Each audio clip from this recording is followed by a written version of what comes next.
Countdown for blast off. X minus 5, 4, 3, 2, X minus 1, fire.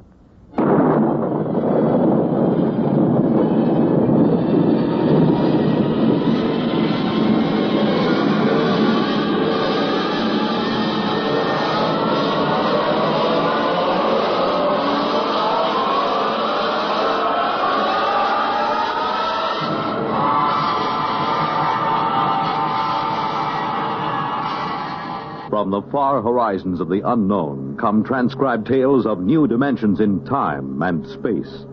These are stories of the future, adventures in which you'll live in a million, could be years, on 1,000 maybe worlds. The National Broadcasting Company, in cooperation with Galaxy Science Fiction Magazine, presents X minus 1.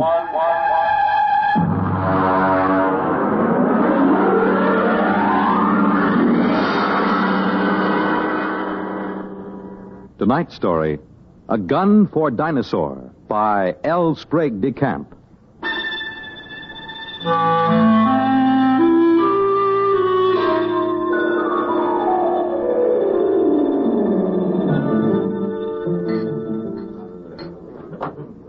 Just whiskey, please. No soda.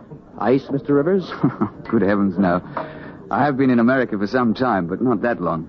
Well, to a fine dinosaur. Well, now, just a moment, Mr. Seligman. I won't take you hunting late Mesozoic dinosaur. Why not? How much do you weigh? About 9 stone? 130 pounds. Yeah, I thought so. It's not heavy enough. But your advertisement. You said safaris arranged to any time period. Well, I'll take you to any period in the Cenozoic. I'll get you a shot at any entelodont or even mammoth or mastodon. They have fine heads. But I'll jolly well not take you to the Jurassic or the Cretaceous. You're just too small. But what's my weight got to do with it? Now, look here, old boy. What did you think you were going to shoot those dinosaurs with? Well, Well, look over here in this case. That's my own gun, a Continental 600. That shoots a pair of Nitro Express cartridges the size of bananas. It's designed for knocking down elephant, not just wounding them, but knocking them base over apex. Well, now, I've handled guns. Huh? Look, I've been guiding hunting parties for over 20 years.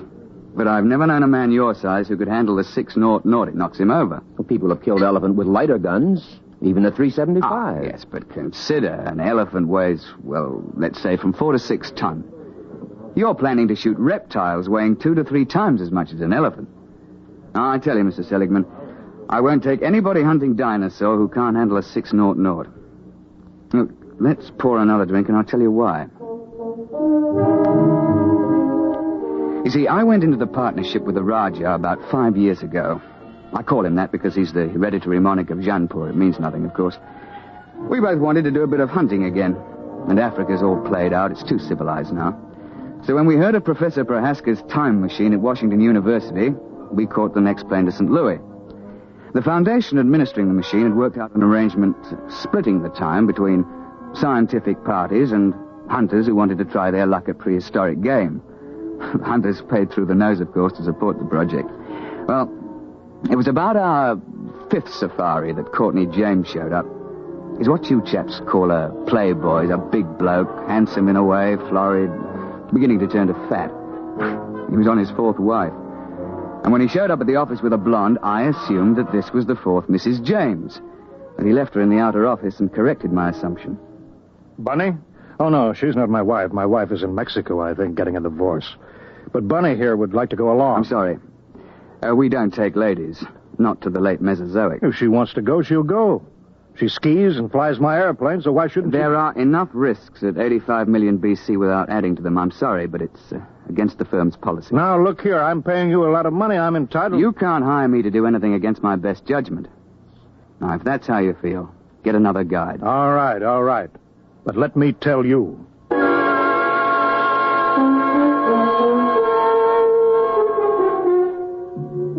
Oh, it ended with my telling him to get out of the office or I'd throw him out.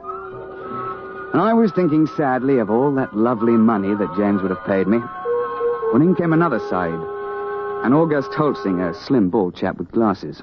Mr. Rivers, I don't want you to think I'm here under false pretenses. I'm really not much of an outdoorsman, and I'll probably be scared to death when I see a real dinosaur. Oh, well, most of us are frightened at first, but it doesn't do to speak of it. Well, you see, I've always run a grocery store till my uncle died, and, well, I've got a great deal of money now. Uh-huh.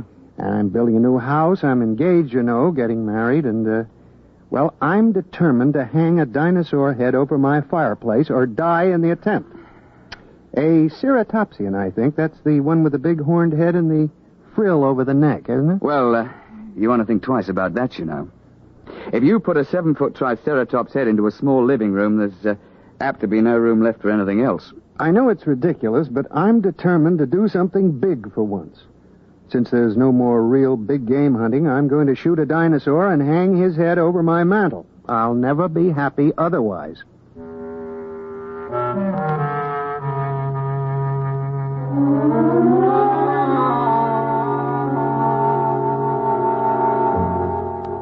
The Raja and I decided to make it to the Middle Cretaceous. That's about 85 million years ago. It's the best period for dinosaur in Missouri. So we drove Holtzinger into the country to let him try the 600. It's rather heavy. Look, you look out. There's quite a kick. Well, couldn't you fire it prone? Oh, not a gun that big. There's not enough give. You'd break your shoulder. All right. Take the safety off. Like this? Yeah. Take my hand. I'll help you up. Thank you. I think I better try something smaller. Well, he took a fancy to my Manchester 70, chambered for a .375 Magnum cartridge. That's a little light for elephant, and very definitely light for dinosaur, but we were in a hurry. And then, of course, just before we were ready to trek, James showed up and apologized for insulting me. He'd had a run-in with the girl, and he wanted to go along. And so we were off on safari. You all ready, gentlemen? Why, yes, I suppose so. Mr. Holtzinger, you've met my partner, the Raja of Jainpur. How do you do, sir? How do you do? Well, shall we get cracking? After you, Mr. Holtzinger. Mr. James. Thank you. Let's get going. All set. We'll slam the hatch, and off we go. What happened? Nothing till the force field is built up. There she goes. What happened to the lights? Well, there's no current while we're in transition. I don't feel well. There's usually a touch of vertigo. I shouldn't worry about it. Look, where do you shoot for? I mean, with Dinosaur. What is the best shot? Well, you don't try for his brain, They don't have any. Well, to be exact, they have a little bump about the size of a tennis ball on the top of their spines. And you're not likely to hit it when it's embedded in a 6-foot skull. Try for the heart. They have big hearts, over 100 pounds. An exploding shell in the heart will slow them down, at least. Oh, I see. Why do we have to go so far for game? Why couldn't we just go back 50 years and shoot lions in Africa? Well, the machine won't work more recently than 100,000 years ago. Why? Well, look, I'm no four-dimensional expert on the subject, but it has something to do with what they call time paradox. If people could go back to recent times, they might do something to affect history or kill their own grandfather, And there's also some kind of taboo about sending people back to the same time again. There's paradoxes. Mustn't have them. What would happen? I'm not sure, but the university isn't taking chances. They've got about a billion years to cover. They won't run out of eras. Hello? Here we go. Oh, cheers, eh? Well, that's done it. April 24th, 85 million years BC. Now then, careful. Keep the safety on your gun. And don't shoot unless I give the word. Why? Why should we have to wait for you? Because I'm responsible for everything you do. Especially if something goes wrong. I say, Roger, open the door, will you?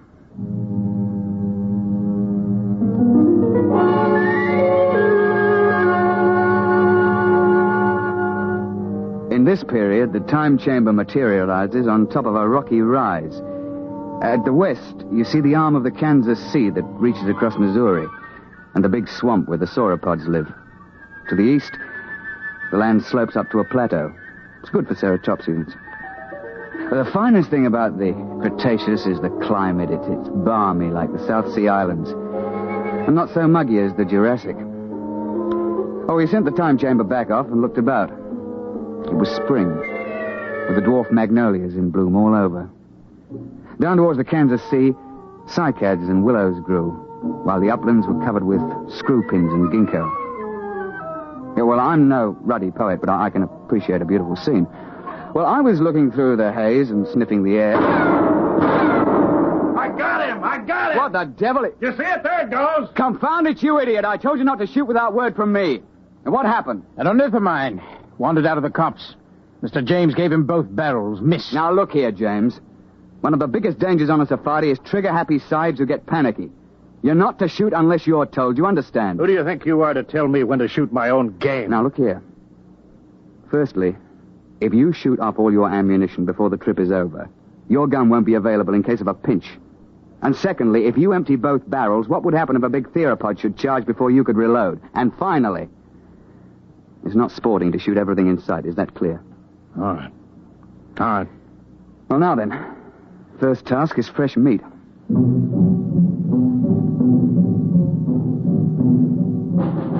As I told you, Holsinger wanted a ceratopsian head. James insisted on a tyrannosaur. Then everybody would think that he'd shot the most dangerous game. The fact is that Tyrannosaur's overrated. But everybody's read about the tyrant lizard, and, well, he does have the biggest head of the theropods. Oh, and he'll snap you up if he gets the chance, no fear. Oh, we started off searching for meat. The Raja and I put the sahibs in front. We tell them it's so that they'll get the first shot, which is true, but another reason is that they're always tripping and falling with their guns cocked, and if the guy were in front, he'd get shot.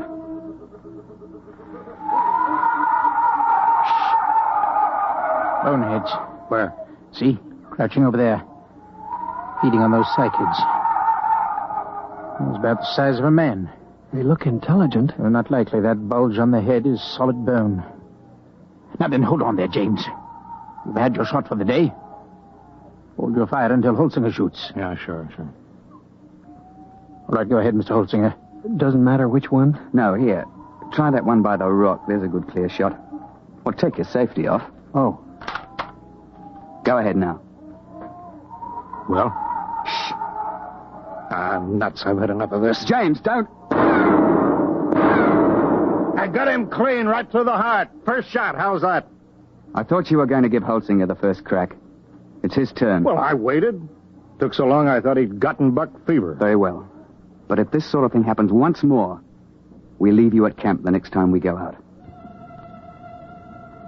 The next couple of days, we trekked around the neighborhood and then headed over to the sauropod swamp, over to the west. We were staked out along the edge of the lake, watching a big beggar out in the swamp waving his head about. And they're the big ones. They look something like the brontosaur. Can't we shoot him? I wouldn't. Why not? Well, there's no point to it, and it's not sporting. Like, if you kill one in the water, he sinks and can't be recovered. And if you kill one on land, well, the only trophy is that little head on the top of that long neck. You can't bring that whole beast back because he weighs 30 tons or more. That museum in New York got one. Oh, yes. Well, they sent a party of 48 to the early Cretaceous with a 50 caliber machine gun. They spent 2 solid months hacking and sawing the carcass apart and hauling it to the time machine. I know the chap on the project, and he still has nightmares in which he smells decomposed dinosaur. And they also had to kill a dozen big sauropods who came in for the party. And then they had them lying around, too. They lost 3 men. Reggie! Duckbill! Where are they? Up there at the shoreline. Now, keep your voices down. You see? With a crest on the back of their heads. Mr. Rivers, I've been thinking over what you said about those heads. If I could get one of those duckbills, I'd be satisfied. It'd look big enough over my mantle, wouldn't it? I'm sure of it, old boy. Well, let's be off. Roger, you wait here with Mr. James. Shouldn't take us long.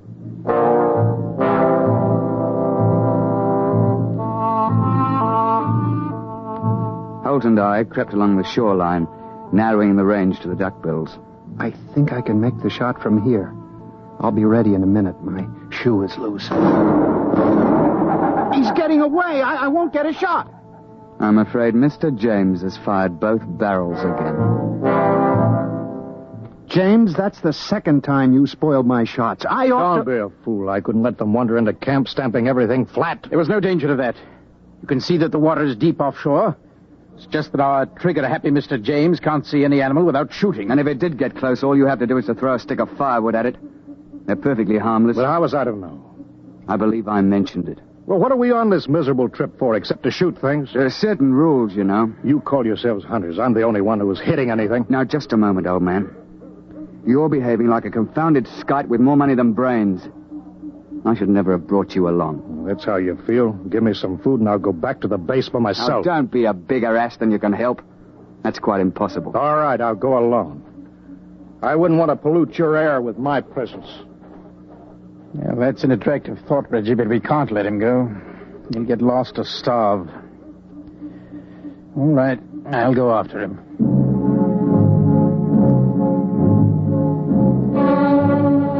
We stumbled along for several more days.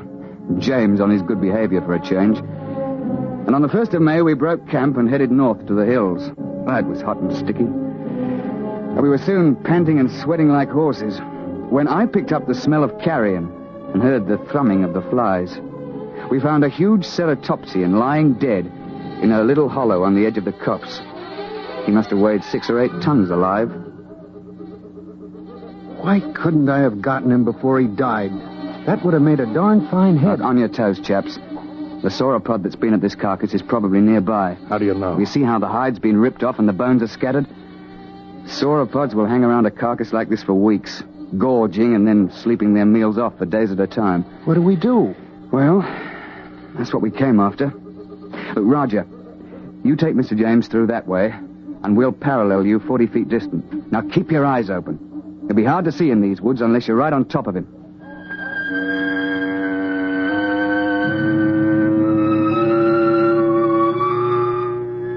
We pushed through the edge of the copse, looking for the huge flesh-eater who'd been at the carcass. I could hear James and the Rajah pushing ahead on my right. We were separated by a gully when I heard a noise ahead on our left. What is it? I don't know. Take the safety off your gun. Oh, there it is. It's one of those boneheads. Oh, well, they're not dangerous at any rate. But be careful. That sauropod might still be around. I've got him! Got him clean! Well, he's done it again. He shot the bonehead. I've got him! Look out! Look out! Dinosaur!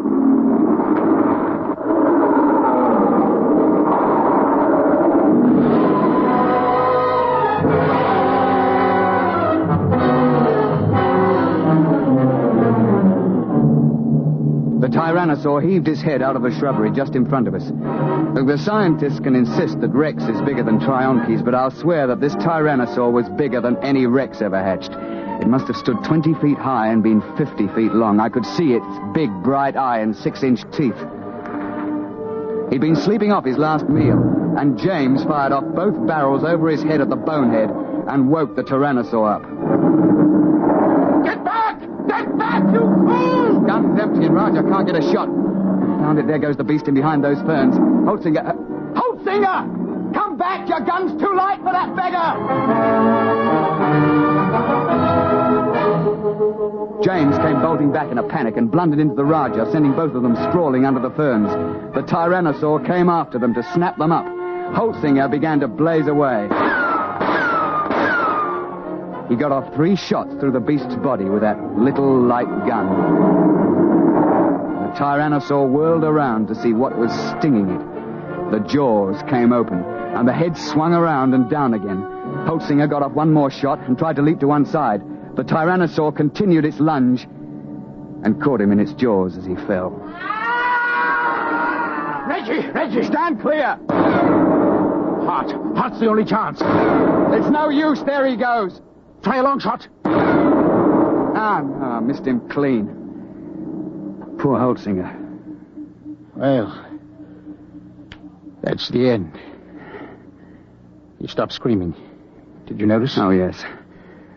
Well, I expect we'd best track the beast. He might be dying. We should try to recover Holtzinger's remains. Yes, there's nothing else to do.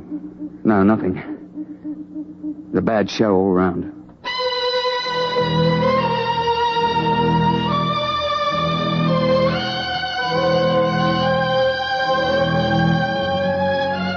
An hour later, we gave up and went back to the glade looking very dismal. Where have you two been? We were occupied. The late Mr. Holtzinger, Remember? You shouldn't have gone off and left me. None of those things might have come along. Isn't it bad enough to lose 100 through your stupidity? What? Sure, you put us in front of you, so if anybody gets eaten, it's one of us. That's... You stinking little swine. If you hadn't been a first-class idiot and blown those 2 barrels again, this never would have happened. Holtzinger died trying to save your worthless life. And I wish he'd failed. All right, I ought to... Now then, my legs buck, I'm glad you did that. It gives me a chance I've been waiting for. Now get up. And I'll be glad to finish off. You won't finish anybody off. All right, put your hands up. Both of you. Put that gun away. Don't be an idiot. I won't let anybody do that to me. You can't get away with murder. Why not?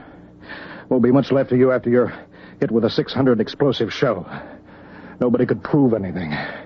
They can't hold you for a murder 85 million years old. The statute of limitations, you know. Nice work, Roger, old chap. Cretaceous rock.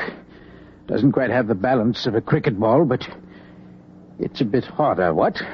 Well, suppose we tie this chap up and take him back to camp.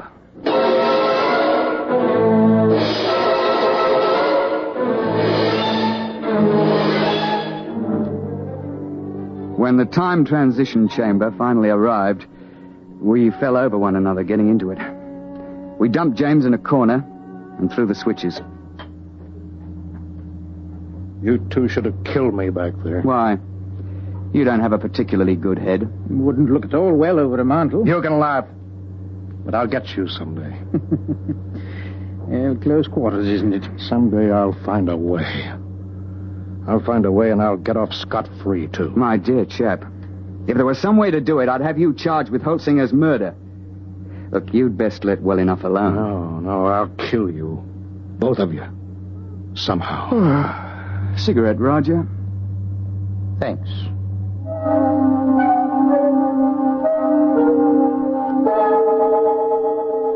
When we came out in the present, we handed him his empty gun, and off he went. We paid everybody off, found that we were broke. But quite luckily, a steel manufacturer turned up who wanted a mastodon head for his den. While we were standing in the laboratory at the university waiting for the time chamber, the technician, he's a bookish chap, a theoretical temporal physicist, was watching his dials and scopes. Oh, by the way, Mr. Rivers, you just missed him. Missed who? That last client of yours, Mr. James. Well, that's good luck. And what was he doing here? Oh, he told me quite a tale. Said he'd lost his wallet back there. Said it contained some very valuable papers. It must have been valuable. He paid the university fee of $5,000 for the use of the chamber. He's on his way back there now. Back where? Well, he told me to send him back a few minutes before you arrived the last time. Then he could see himself drop the wallet. He's going to stand there and watch himself come out? Yeah, but, doesn't that create what you chaps call a paradox? What happens when a man tries to occupy the same time twice? No, we don't know. It's never been tried before. Well, we tried to warn him, but he insisted. Yes, I know. He's a headstrong chap. Still, you wouldn't think he'd chance it just for the sake of a wallet. Was he armed? Yes. He had a 375 Express. 375? Well, that's odd. He knows it's too light for Dinosaur. Yes, but not too light for a man. I say, Roger, you don't think Mr. James is lurking behind a bush back there until we show up again?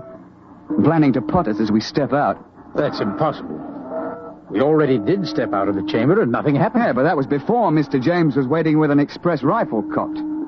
Hey, Doctor? What, you mean he's planning to murder the two of you? I wouldn't be a bit surprised. I don't suppose there's anything you could do to stop the process now. No, it's too late. The chamber's in transition now. Look, hadn't you better get out of here before he kills you? Well, there's no point in running. If Mr. James's theory is right, we've both been dead for 85 million years. We might as well wait and see what happens. Transition point coming up. Well, it's been quite a world up to this point. Hey, Roger? Yes, quite. Here it goes.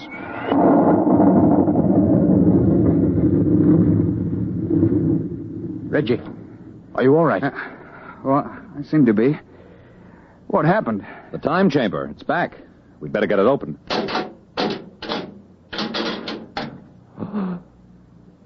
Good Lord, look at that.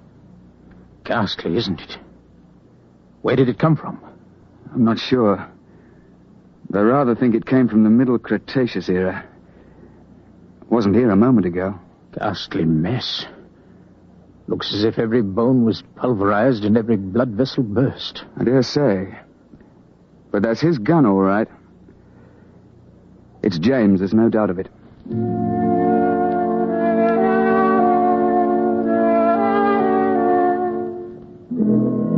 So, that's the story, Mr. Seligman. Of course, I don't understand the mathematics, but the idea's rather easy to grasp. Nobody had shot us when we first emerged on the 24th of April, 85 million BC. And so, of course, that couldn't be changed. The instant James started to do anything that would make a paradox, the space-time forces snapped him forward and ripped him to bits. Well, they know a good deal about that now, and there's a safety margin of 500 years between each trip. You can't have paradoxes, you know. It just isn't done. And you see, I'm a lot more careful now. I shouldn't have taken James when I knew what a spoiled, unstable sort he was. Or Holtzinger either. When I saw that he was too small to shoot a dinosaur gun. With a heavier gun, he'd probably have knocked the Tyrannosaur down and saved his own life. So, Mr. Seligman, that's why I won't take you to that period to hunt. I'm sorry, but you're just too light. You're not big enough to handle a gun for Dinosaur.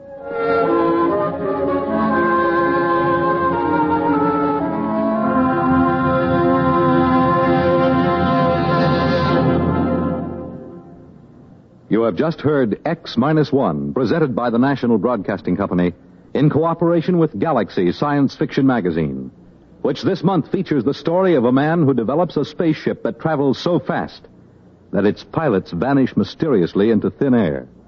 Read the Vaughn Shelton story, Point of Departure, in Galaxy Magazine, on your newsstand now. Tonight, by transcription, X-1 has brought you A Gun for Dinosaur, a story from the pages of Galaxy, written by L. Sprague de Camp, patent consultant and one of our leading authors of science fiction. It was adapted for radio by Ernest Kenoy. Featured in the cast were Alastair Duncan, Wendell Holmes, John Gibson, Donald Buca, Warren Parker, and Alan Hewitt. Your announcer, Fred Collins. X-1 was directed by Daniel Sutter and is an NBC Radio Network production.